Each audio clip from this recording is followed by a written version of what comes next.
And George, you know, you had an amazing boat to begin with, the Rambler. This is a huge step up even from that, isn't it? It's only 10 feet longer, but it's quite a bit more handful. Now, I have a comment on it. I used the word before this race started. This was going to be a drag race, and that's not so much a reference to the competitors, but more just the race course, because this is just reaching and some uphill and some downhill, but predominantly reaching, and it's just a big, fast race. And it's favors boats like this one right here. And so it was a drag race, and that's what we thought ahead of time, and that's what it was. Subject to officially ratifying it, you've smashed Leopard's record set for this race in 2009. Looks that way. Yeah, by about 4 hours. Yes. And just tell us what the experience was like. What was it like out there, hooning around the Caribbean? Well, I think for me, first thing is that this boat is a Volvo 70 on steroids. We've talked about that before, and it is. And I have not sailed a boat like this before this season, because we started this whole program last October or so and did a lot of modifications, whole new sail plan and some other changes and weight reductions and some things stronger like new dagger boards. But the boat is a handful. It is 10 feet longer than the 90-footer, but it feels about 100 feet longer. And that's why it helps a lot to have the Puma crowd with us, because they have raced Volvo 70s for years, but not on steroids. And I think they had a good time too.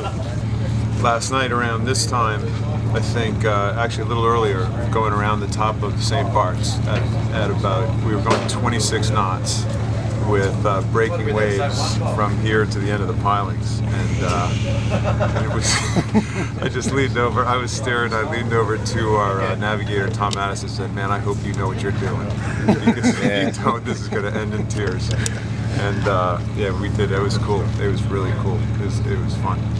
Yeah, when you go fast, it's obviously a lot of water, but it's as any other boat. If you take the 70s, it's similar stuff, similar speeds. Yeah. A bit faster here, but maybe a bit drier as well. Yeah. Did you have any scary moments in this one? No, nothing super scary. No. Cool. Just normal hang-on stuff.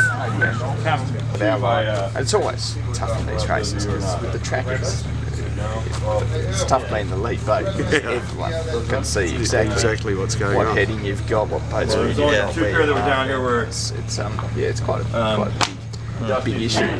So, welcome back, and could you give us a kind of brief roundup of the navigational issues on this race? Well, it's a classic race, this race. I did last year's race, which was in very unusual conditions for here. But yeah, this race was classic trade wind conditions, long reaches, which really suits us as a boat. But the biggest issue navigation-wise around here, apart from not hitting stuff, is managing the lees of the island. You've got some pretty short, steep islands, and which throw some big lees. And in boats that travel this quickly, there's a massive penalty for stopping. So yeah, you spend a lot of time working on how to get round the corners in good time.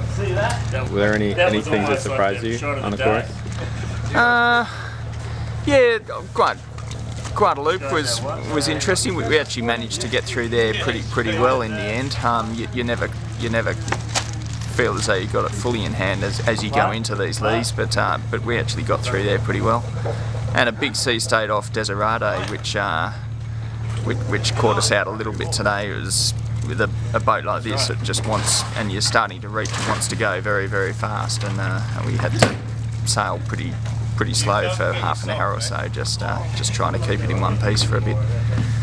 My main thought when I do this race is always how amazing it is doing a 600-mile race in t-shirt and shorts the whole way. I never got out of this gear, apart from a bit of wet weather gear. But it's a delightful race to be involved with. It's always nice down here.